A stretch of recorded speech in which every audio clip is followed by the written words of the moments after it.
Welcome, friends, to another r/malicious compliance video. Our first story of the day is by Foki and Fong 7, Basketball Scrooge. For months, every time I visit my friend in a rather nice neighborhood, I've seen this car on an empty street with a basketball hoop in the trunk. I mean, the hoop is mounted in the trunk lid removed, and is standing vertically at regulation height. Yesterday, I finally asked him the story. A local dad had put up a basketball hoop on the street. It's an undeveloped dead-end street, so his kids could shoot some hoops safely since there was zero traffic in the road.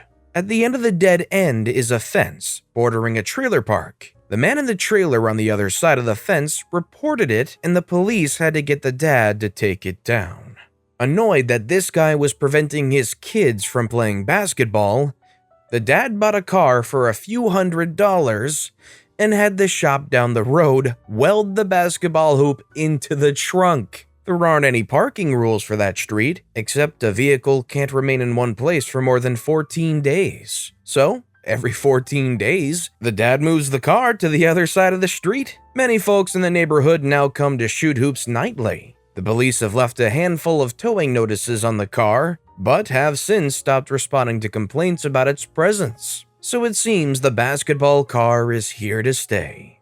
OP actually attached a picture of the basketball car, and it kinda blows my mind how actually good it looks. It looks relatively stable. The car isn't taking up like a massive amount of space directly under the hoop or anything, and it's one of those basketball hoops that you can tell is just nicer than most of the usual ones that are propped up around streets. You can really tell that somebody invested some time and money into this thing. If you had a neighbor like that guy who called the police just because there's a basketball hoop out, would you be willing to get back at them by moving this car once every 2 weeks? Let me know in the comments down below. This next story's by Cadden. Okay. We'll play free-for-all. So this is going back a ways. We're talking mid-90s, college campus, late-night computer games in the lab. A couple of friends and I like to play Duke Nukem 3D, and we could run it together as a networked game in the computer lab. So we'd go to the 24-hour lab late at night when it was deserted, start up a game, and have fun. They usually wanted to play free-for-all, aka deathmatch.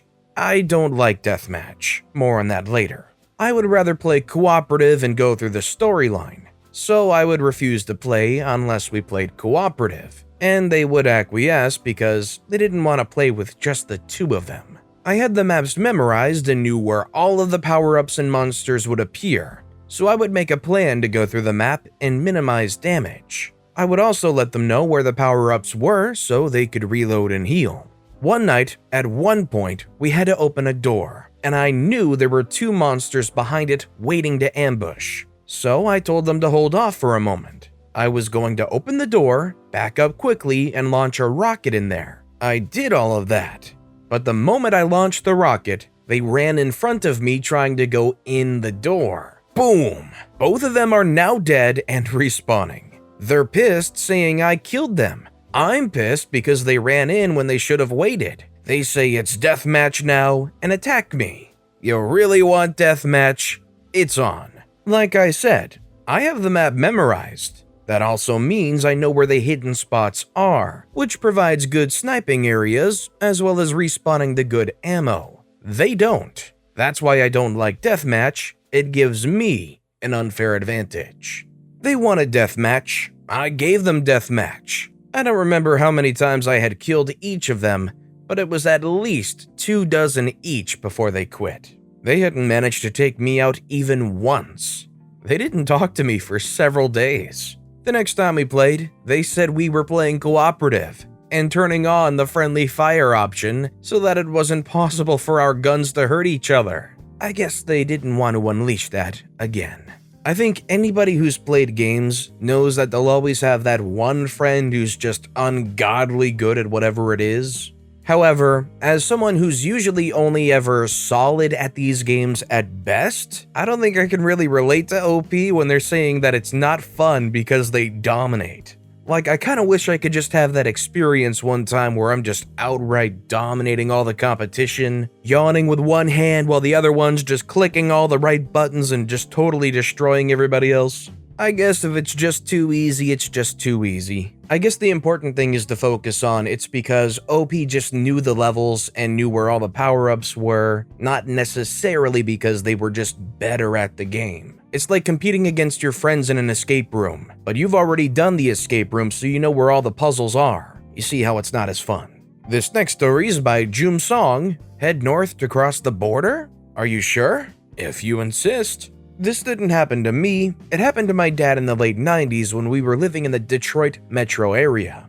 Locals and those who are astute geographically already know where this story's headed. The best bedtime story he ever told me. Dad used to drive for a popular shuttle bus company based in Wayne County International Airport. A VIP group from Phoenix was assigned to him. The VIP package was all-inclusive, any place, any detour that the group wants until they reach the final destination specified in the job order. The company got paid by the mile, and Dad's pay structure was base salary plus overtime. He made a killing on tips alone as he was very professional, personable, and a neat freak. His rig was always spotless. So he picks up the VIP group, party of 9. Everyone was very friendly and chatty even though they were just on a red-eye. Pleasantries all around as he was loading up everyone's luggage except for the group leader. Let's call him Napoleon, as in Bonaparte, short man syndrome / Napoleon complex. Napoleon looked pissed for no apparent reason. One gal in the group, let's call her Eva, who was distantly related to Napoleon, even pulled Dad aside to apologize in advance because she knew Napoleon will be rude and abrasive. "This is how he operates," she said. Once everyone's seated, Dad makes the safety announcements, asks everyone to buckle up, asks everyone to make sure their US passports can be easily accessed, etc. He asks if the group wants a quick pit stop for food, drinks, souvenir shopping, etc. before heading to their final destination, which was their hotel located just across the US-Canada border in Windsor, Ontario. Dad was used to people flying to Detroit, then crossing the border to go to Windsor, as this was much more economical, especially for larger groups. Before Dad could finish talking, Napoleon cuts him off. "I'm in charge of this group and I'll speak for everyone. No detours, no scenic routes, strictly point A to point B. We'll need to stop every hour or so because Eve here will need to use the ladies' room due to her bladder issues. I want you to fill up your gas tank while she's at it because I do not want any other unnecessary stops." Needless to say, Eve was humiliated. What can she do? Napoleon's her good old distant uncle. Before Dad could interject, he was about to point out that the Detroit-Windsor tunnel was less than half an hour away, and border traffic was very, very light. Remember, late 90s, pre-9/11. Napoleon inflects his voice, talking over my dad, and says, "Via northbound I-275, westbound I-96, northbound Route 23, and then northbound I-75 the rest of the way." I approximated the route that Napoleon specified due to the fact that some of the highway interchanges were different back in those days, in case you wanted a visual on Google Maps or MapQuest. Dad was going to talk some sense into Napoleon, but again was cut off. Again, voice inflected, period. Dad does the addendum on their trip ticket, has Napoleon sign and date the document. His maliciously compliant road trip has commenced. Once the shuttle's gotten on the interstate, Dad turns on the cockpit voice recorder to document everything and radios the office to inform the dispatcher on duty of the addendum, making sure he spoke slowly, clearly, and loud enough for Napoleon to hear everything. He then turns to Napoleon, informing him that they'll be out of radio range soon and the addendum will be final and binding at that point. Napoleon says with an irritated tone, "Everything that I've instructed you to do has been meticulously planned and premeditated. I expect you to execute it without prejudice." Dad politely nods his head in affirmation. Instead of going from point A to point B, a mere half-hour commute, they are now en route to making a gigantic 700-mile, 10-hour U-turn. Napoleon didn't realize that Windsor, Ontario is south of Detroit, Michigan. Thankfully, they ended up not completing this trip. Details upcoming. On their first pit stop at a Sunoco in Flint, Eva, after visiting the ladies' room, approached my dad as he was pumping gas. She says, "Sorry for Napoleon's demeanor. We all hate him, but he's the boss." My dad, feeling a little bit of guilt, tells Eva that they're in the early stages of a gigantic U-turn. Eva's eyes bulged in disbelief. After gathering herself, she instructs Dad to head back south and take the fastest route to their hotel and not inform Napoleon of the change. My dad was happy to do it, but their company will still be charged for the time/distance of their giant U-turn per the addendum. Eva said not to worry about that, as she will inform their office of Napoleon's blunder once they're settled at their hotel. Eva was now a happy and willing accomplice. Dad sensed that Eva had long been waiting for an opportunity like this to put Napoleon in his proper place. The rest of the commute was uneventful. Napoleon was oblivious to the direction that the shuttle bus was headed at this point, as he was busy reading magazines. At the hotel drop-off, Eva asked Dad for the office number. Dad promptly gives her his business card. 4 days later, Dad picks up the same group. Eva had phoned the office requesting the same driver for the return leg.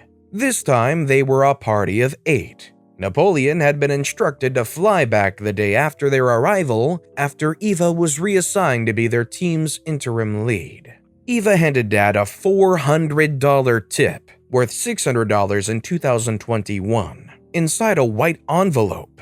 Each remaining team member chipped in $50 each. They shook Dad's hand. Apparently, Eva filled everyone in on what Napoleon had erroneously planned. Eva explained with a wry smile on the way to Detroit that Dad's company will be paid in full per the trip addendum. Napoleon wasn't canned, but he became the office idiot. Was never again given the task of leading a team. Dad's now retired, living with his current wife in Toledo, just across the Michigan-Ohio border. Eva's now my realtor. She helped me and my husband find our dream home here in Glendale, Arizona. In some of the places around the US-Canada border, it can get kinda funky. Before I read this story, if you came up to me and you said, "If you go south from Detroit, what's the first foreign country you'll hit?" I wouldn't have guessed Canada. It reminds me of a time I heard about one city in Washington state, where you literally have to drive through like 20 miles of Canada to get to the city. I think there was a big deal being made about it because of the COVID crisis and not being able to cross borders, but you literally have to cross the borders to get from that city to the main state of Washington. I don't know how that went down. And our final story of the day is by Odie Amos, Security and Compliance. While I was in the military, we had our jobs as well as additional duties. I was given security manager. I pointed out that with our equipment, we were not following proper physical security. My boss and I had a lengthy discussion that ended with, "This is how we've always done it. Just do it this way. Don't rock the boat." Okay. Now, when we were about to move buildings, my boss assigned one of my staff sergeants to oversee the physical security of the move and make sure we were in compliance when we got there. Not the same issue I had brought up. It was obvious why I was not chosen to run it. I had an unrelated meeting in the building where the base security office was that my airman had to contact, so he asked me to go there and ask some questions for him. I went and asked the questions and obeyed, not rocking the boat. But then they had questions about how we were running things. Basically, if security is an issue in the move, what are you doing now for security? My boss had specifically said not to raise the issue. But here I was being questioned specifically, and I couldn't lie. I also knew the program and our deficiencies. Malicious compliance. I answered all the questions as I was required, and wouldn't you know it, we were doing it all wrong. Not only that, but they realized another unit with the same equipment was doing it wrong. Then they dug into a few personnel security regs and found the unit was doing our personnel security wrong. If he had fixed the physical issue, we wouldn't have had the other issues. My additional job became hectic employing the fixes, and my counterparts with the same additional duty were upset at the new workload. Instead of getting credit for fixing the issue, the base security office got it. I still got blamed for rocking the boat. Don't you just love when you know something's intentionally being done the wrong way, and somebody above managing it says, "Just keep doing it that way, don't tell anybody"? I think it would take a lot of faith in those working for you to assume that they wouldn't rock the boat and admit to everything being wrong. The end result wasn't that great for OP, but everybody as a whole is better off for it either way. But with that being said, that's all the time we have for today. So if you have a favorite story of the day, let me know which story and why in the comments down below. But besides that, if you enjoyed the video, please consider giving it a like, and if you haven't, subscribe and turn notifications on so you'll never miss an upcoming video. No matter what you do, whether it's just viewing the video, liking, subscribing, turning notifications on, I appreciate the heck out of it. Every little thing that you do helps the channel grow that much more, and I can't thank you enough for it. So, until next time, I hope you all have a wonderful day, and I'll be right here next time on the Storytime channel.